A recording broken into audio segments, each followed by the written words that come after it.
Welcome to Flying Upstream, the podcast where we uncover the choices, practices, and wisdom that defy mainstream conventions. I'm Kristyn. And I'm Louisa, and together we're here to illuminate the alternative paths that have shaped human experiences through the ages. In each episode, we'll examine ways to move beyond societal norms. We're passionate about how timeless wisdom and unique lifestyle choices can foster healthier, sustainable, and enriching lives. Join us as we navigate, challenge, and celebrate the beauty and insight of walking the road less traveled.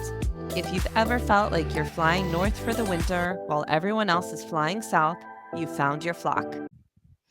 Hi, free spirits, and welcome back to another episode of the Flying Upstream podcast.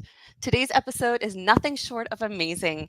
It's a topic that is not only unconventional and still viewed as somewhat taboo, and one that can be a guiding light on our individual paths to the roads that we are meant to walk: astrology.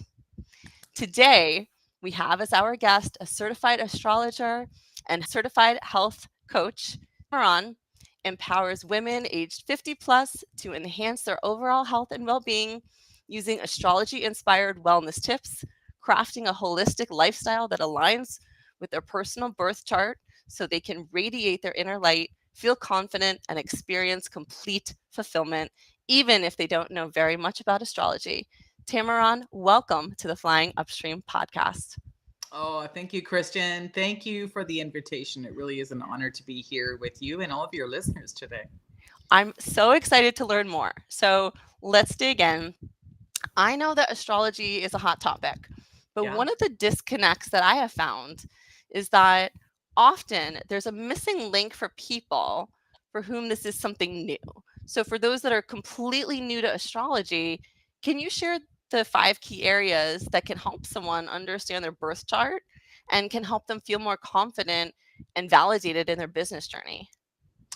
Oh, yes, that's a really important question, Kristyn, because astrology is an ancient science and it's a wisdom. So it's literally based on science and math. It's not just woo-woo.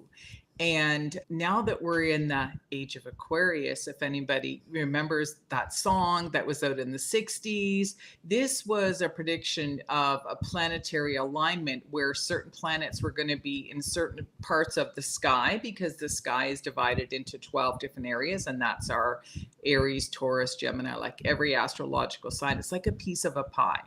So they had predicted that when these planets were going to be activated, that we were going to move into the age of Aquarius. So now, as of today, officially, the planet Pluto is now in Aquarius. He is literally at 0 degrees. And this is the biggest indication of the age of Aquarius, because I'll talk about the 5 steps in a second. But for anybody who doesn't know anything about astrology, the planet Pluto is the farthest planet. We can't see it with our naked eye. So we have planets that are close to the Earth, and then we have planets that are far away. We can't see them when we go out and we look up at the stars and the skies. So Pluto is the farthest planet. And in astrology, he represents the people. It means the mass consciousness of the planet. So wherever the planet Pluto is, it means no matter where you live in the world, how is it we're all thinking about the same things? How it is that we're feeling the same things? And how, on a spiritual level, are we all starting to behave differently and think differently? This is what we call a level of consciousness, okay? So Pluto is now in Aquarius, and so many people have been making decisions for the last couple of years based on their heart and their intuition. So think about what happened since the global lockdown in 2020. I always ask people, what decisions were you forced to make? Or what was your intuition telling you to do that literally aligned you into something more different now, where you truly feel validated, you feel more confident, you feel more whole, and you feel like maybe, everything might have just happened for a reason. Okay? And in astrology, when we look at someone's birth chart, there are the 5 main planets that are signatures that can really help us align with who we are. And that can affect anything from our health to helping us discover more passion, how our mind works, because we are not just our sun sign. So if you're thinking astrology and you're new to us and you want to go look up your sun sign, don't do that, because that's just marketing. That's just getting people interested. And there's a lot of stuff about sun signs, but your core personality in astrology is actually a combination of three things. It's your sun sign. That is your confidence. That is, your sun sign is something that for some reason you know that about yourself. So every sun sign has a characteristic. So I'm a Capricorn. Why do I always wind up in leadership positions, regardless of what I'm doing? Even if I'm in a crisis, somehow people are watching me to see what it is that I'm doing. And they're like, right? Aries people are very fiery. Gemini people are very social, right? So Tammeron, is your sun sign, that is what myself, would consider like our zodiac sign, like based on when your birthday is? Sign. Okay. Yes, that's where the sun was the minute you took your first breath when you came onto this planet. Your sun was in one of those astrological signs or the zodiac signs. So for a quick recap, let's see how good I am. Let's see if I can do this, because I have to do it on my fingers. So we've got Aries, we've got Taurus, we've got Gemini, we've got Cancer, we've got Leo, then we've got Virgo, then we've got Libra, Scorpio, Sagittarius, Capricorn, Aquarius, and Pisces, right? Hopefully I got them all there. There's 12. So there's a strong characteristics. So there's always something about you that really aligns you with your sun sign. The next thing about your personality is your moon sign. And wherever the moon was the day you took your first breath, that represents your subconscious and your emotional disposition. And so your moon sign is something we really need to connect with. And what's fascinating about the moon is that we all know this from school, is that the moon takes 28 days to go around the Earth. It goes around, it's the fastest moving planet around the Earth. It just goes around. And so wherever the moon was, that represents who you are when nobody's looking. It's not known. Okay. So people don't know that about you because it's your how you emotionally connect or react or respond to certain challenges in your life. And that's why people, when they're in relationships, you think you might know somebody, but you don't really know them until you go through the ups and downs of life and you understand how they react. And some people can be very expressive about their feelings depending on their sign, where that moon was that day they were born. And some people can be very quiet and internal. And I'm one of those people. So I have to really connect with myself. And a lot of times when it's a full moon, the sun is opposing the moon and people get super emotional because the sun is reflecting against the moon. And some people think they're going crazy. Some people can be very sensitive and cry. And I go, hey, there's nothing wrong with you. You're just very sensitive to where the moon is. And most likely where the moon was the day you were born might indicate that you do have that emotional sensitivity. Like some people are just criers. I look at their chart and I go, yeah, that's just who you are. It's nothing to be ashamed of, but that can also be your superpower. Like if you're sensitive to other things, then that means also you're sensitive to others and you can pick up on other people. Right? I'm laughing because that's so me. I am that person that cries at everything. Like commercial about dog food, I'm crying. Like I'm totally that person. Exactly. So, and I was like that when I got pregnant. I mean, I couldn't even look at a commercial, So it's very fascinating. Then the third other component to your personality is what we call your rising sign or your ascendant. Now, what that means in astrology is that the minute you took your first breath, and if you looked up at the sky, wherever the sun was rising, like wherever the rising of the planet was, that is your ascendant. And in astrology, it means a couple of things. What you're here to evolve and blossom into, but it's also, if you believe in the woo, it was your past life. And so you already have a lot of that knowledge and that wisdom. It's kind of like things, and you're here to step more into that. So when I was younger, I wouldn't have connected with my ascendant, or what we call the rising sign, the ascendant. But now that I'm older, I'm like, yeah, that just kept showing up. And so the rising sign is what other people see in you that you cannot see in yourself. So it's literally like, think you're in a car and you pull up to the stoplight, someone looks over and they look at you. That's what they see. But when you look in the mirror, you don't see that. You don't see it. Mm-hmm. So you're not just your sun sign. So a good astrologer or a trained astrologer usually is going to talk about those first three components: your sun, your moon, and rising. They call it the big three. Okay. That's who shows up at the party. That's who gets up and goes to work every day. It's the combination of the three. And some of them can be in the same type of an element where it makes it very strong about you, but you could have an equal like distribution. So it really depends. It could depend on where the moon is that day, that kind of stuff. So it's very fascinating, but it's also what you can learn about yourself. So even if you're applying for jobs or you want to do something that's going to make you feel aligned, just even understanding that is very powerful. My other favorite element is talking about your Mercury. So Mercury is another planet that zips around very close to the Earth. And some of us may have heard Mercury retrograde. Well, Mercury retrograde is actually today while we're filming this podcast. So Mercury retrograde appears to move backwards in the sky, but that's just an optical illusion. But because Mercury goes retrograde 3 to 4 times a year, Mercury is how our intellectual mind works. So it's not what we're feeling, it's the logical mind. It's how we process information. And so Mercury has 12 different astrological signs that it may have been in the day you were born.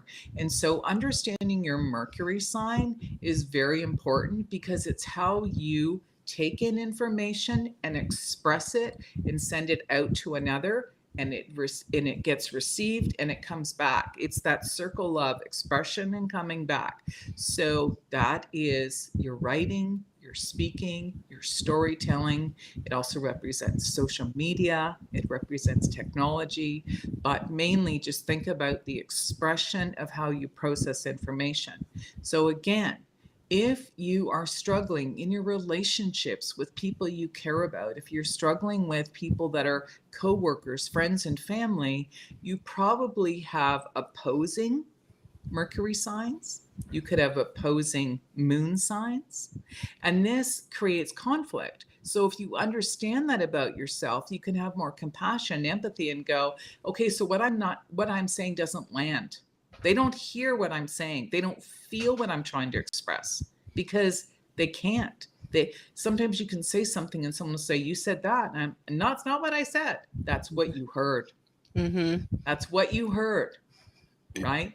So when you understand it, you can see why sometimes you really get along with some people because certain Mercury placements, they accent each other. Some of them conflict. Some of them can be like, say you have the same Mercury signs. Say you all have the same Mercury signs. It could be that you get along so easy that there's actually no boundaries, which sometimes that's not healthy either. Yeah. Right? I think I didn't fully realize how many components there are to astrology. Like You're you not just said, a sun sign. yeah, I'm like, okay, my birthday's in July. I know I'm Cancer, and I know generally the traits for that, but I don't think I fully appreciated all the other components that come with it. And there's a lot to it. So there really is. It sounds like this isn't something that you maybe stumbled into. I'm actually curious to know your journey of how you found this, because this is a lot and you obviously have studied this and are very passionate about it. Can you back it up a little bit? What has that journey been like for you? Well, that's a really interesting question, Kristyn. And I honestly believe that the universe or God, whatever you want to call it, aligns you into where you're always destined to be.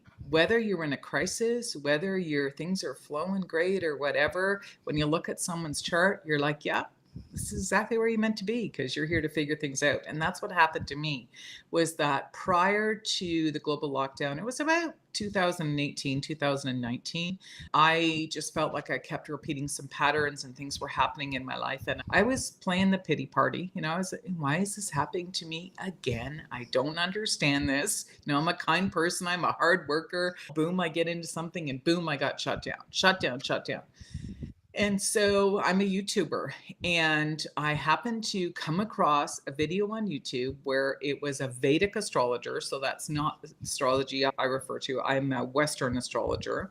So it's a little bit different. Western astrology is more about your personality, understanding yourself, whereas Vedic astrology is more predictive and it's more scientific, and people use it to predict things. Okay. Whereas Western is about understanding you.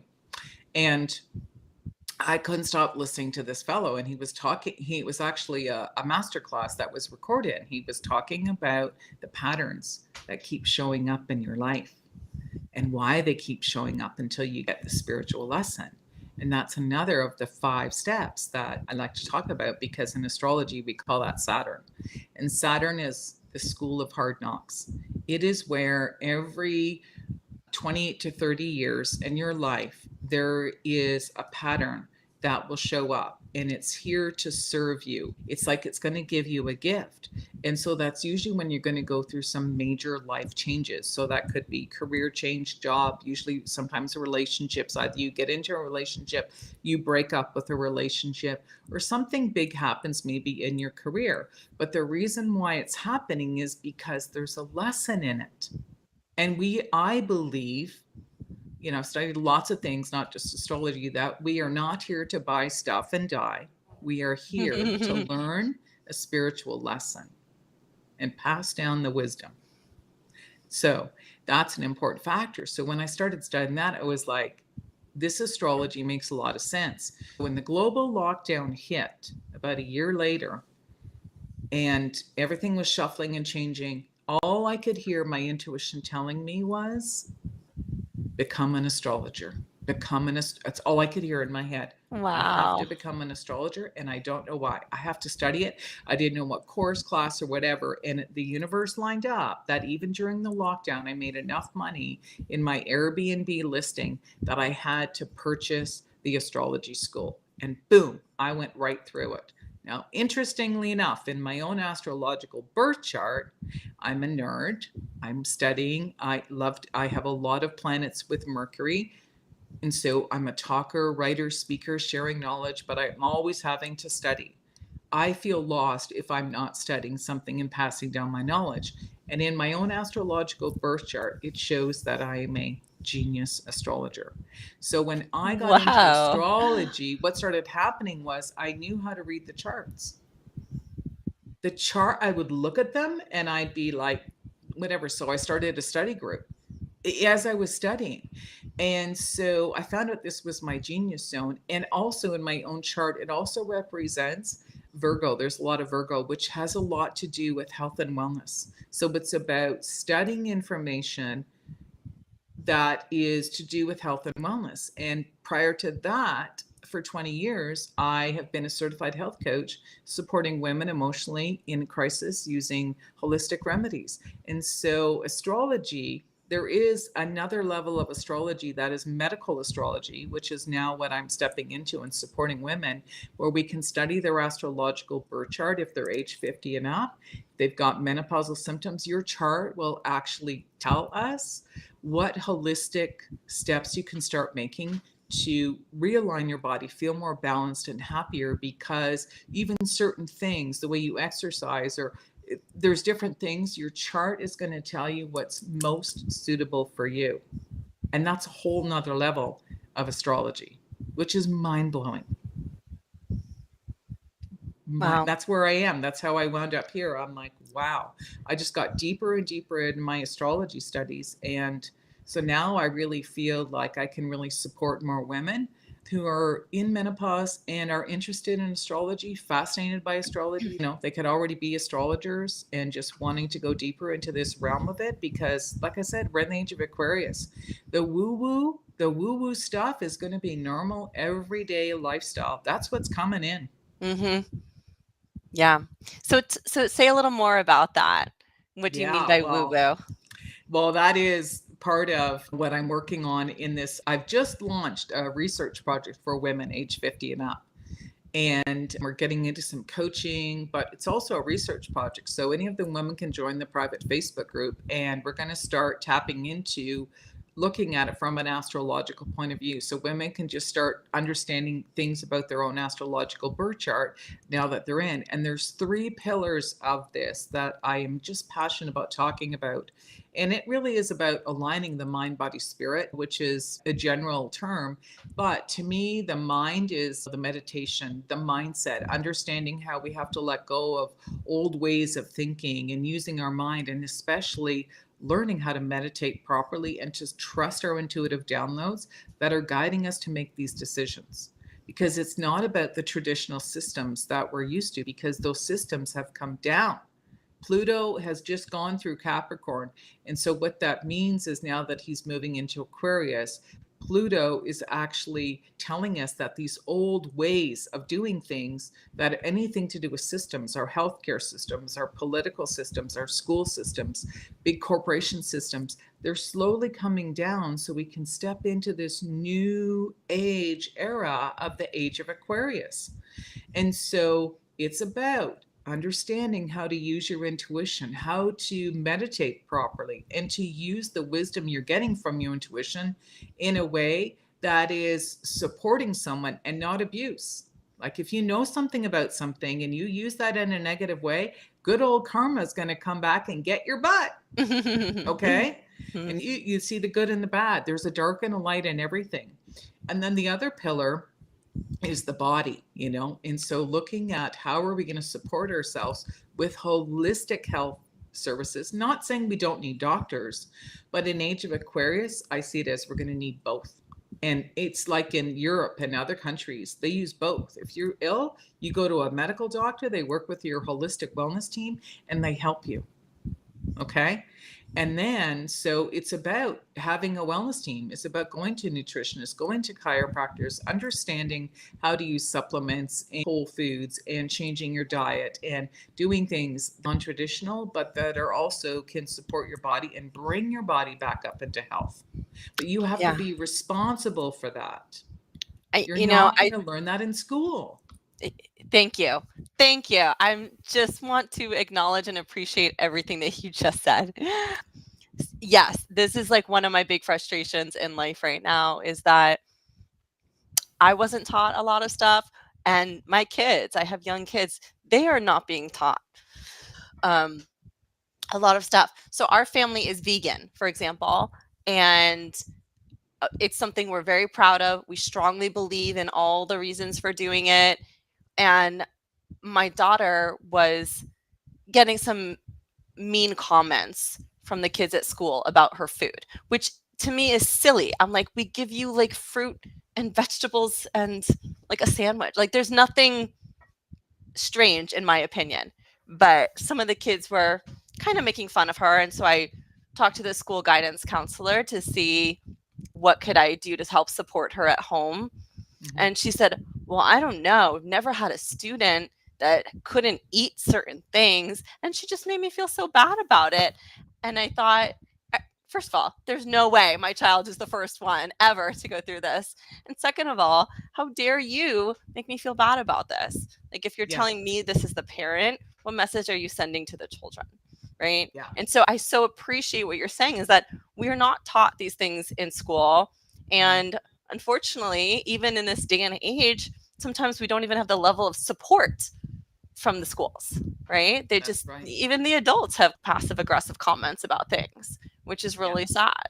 And also about meditation too. I'm a strong believer in meditation and I'm finding my way. I'll put it that way. It's been challenging for me to get into a routine, doing it every single day. I do it when I have time. Sometimes I can, sometimes not. I'm not consistent about it. And so I think just having you teach people that you can do it. It doesn't have to be like you sit down with your eyes closed in a quiet room. There's a lot of ways to meditate. And the more important thing is just that you're trying. That's it. Just try for like 2 minutes a day. That's the more important message than how to do it the right way. Yeah. And so the fact that you're bringing this all together is just is really great. And so I thank you for doing that. Oh, thank you. And thank you for the reflection. And I understand what you're going through. I went through the same thing. I'm now 60. And like I said, I got into this in 2000. And that was my spiritual awakening. It was a major crisis point. And so I struggled with the same thing because my kids were young teenagers when I started learning about health and nutrition. I mean, I've always been a foodie. I've always been someone who loves to cook, but I didn't know anything about nutrition. And so when I started studying that, I was like, whoa, there are just some things that I don't feel comfortable giving my children anymore. And so I explained it to them. And same thing, I got called out on that stuff too. And yet my kids' grades were going up. They were feeling healthier. They had more energy. It was just ongoing. And some of the things that they learned when they were teenagers, they still have in their daily routine. Not that they're perfect, because we have such, like, our food is so toxic. There is so much crap. This could be in a our whole food. other episode. Oh my goodness. Gosh. Seriously. Totally. It's alarming, beyond It is alarming. scary to know. I mean, it's interesting how I started out in food when I was 15, and I got out of working in food where I became a private investigator for 5 or 6 years, maybe longer. That's how I met my ex-husband.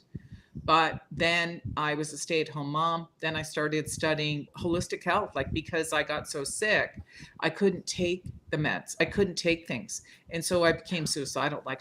There was just so many things happening, but I didn't understand that it was happening to me for a reason. It's like what I talked about earlier, our spiritual lessons, because my whole life shifted when I met somebody. Literally the same day I came out of a doctor's office, when a doctor said, I don't know what to give you. I met someone the same day who looked at me and said, I just got my holistic certification, come to my house. And she gave me some herbs, did some massage, did some ear coning, whatever, started telling me how to change some things in my diet. And literally the next day I woke up feeling like $1 million, and I had been suffering for a couple of years. Like, come on. Wow. Come on. Right. And so did I ever look back? Heck no. I was like, this door just opened for me. And then I had to learn what she did, and then where am I going to get educated? Right. And so it changed my entire life. But now that I'm older, my body has more symptoms. And it's not like my life is perfect. Let me tell you, I have my ups and downs. Sometimes I'm doing it great, got my routine, and then life gets in the way. You're traveling, you're visiting, you're in other people's homes, you're at work, you're doing that kind of stuff. And it really is just giving yourself permission to just say, okay, then I can get back on track. Because it's not about being perfect, like you said. It's just about not giving up. Because more and more people are understanding what's really going on. And the only way you can go and you can petition and you can oppose things or whatever, but you can do more with your positive energy by just focusing, just work on you, because it's you that matters. It's your body, it's your family, and whatever. So I can relate. It is a struggle, but it's definitely worth it. And you are a leader in your own way because you're doing it in your own family. So yeah. So all the power to you. But yeah, I totally get that. And that's just the way we're going to have to do it. Yeah, for sure. Yeah. And it's okay. I'm up for the challenge, but it gets tiring sometimes. You're just like, seriously, people. Yeah, I hear you. Yeah. And so you could look up to, especially with your kids and stuff like that. I mean, this is what I'm hearing intuitively in my head is to share this, is that sometimes we can look up to celebrities or people who really stand for the same things you do. Like, I'm Canadian. So one of the biggest celebrities who became vegan, when she read that book, that was that famous book many years ago. I can even see the cover, about being vegetarian, with Shania Twain. And understanding why she decided to go down that route is because, So I don't know. Sometimes we can use that to our benefit. I'm not saying we always need to use celebrity things, but there are some, and especially women, there are a lot of people, a lot of women out there who strongly believe in what you believe. So I would take that back to the school. It's like, you're not the only one. Come on. You're not the only one. I know. Let's face it. Yeah. Okay. I want to pivot a little bit, because you have been so generous to gift your masterclass to our audience. Is that right? Yes, I Okay. have that still. And I've also been working with women as well. So I've launched something else that more women can step into. So, yeah, if it's okay, I'd like to offer that instead now, because this is really where I've gone a little bit deeper into the medical astrology and supporting women more with their health and wellness. Thank you for doing that. That's so generous and appreciated. Tell our audience a little bit more about it. What could they expect?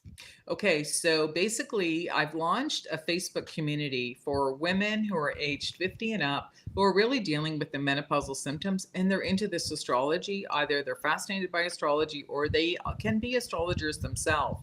And so I want to make sure I get this right. It's called Inner Lights Women's Circle, Menopause and Astrology Insights. So, what this new community is, when they come in to register, they'll offer their email, then they'll get an email back from us. And what I've done is I've created a big research project for women.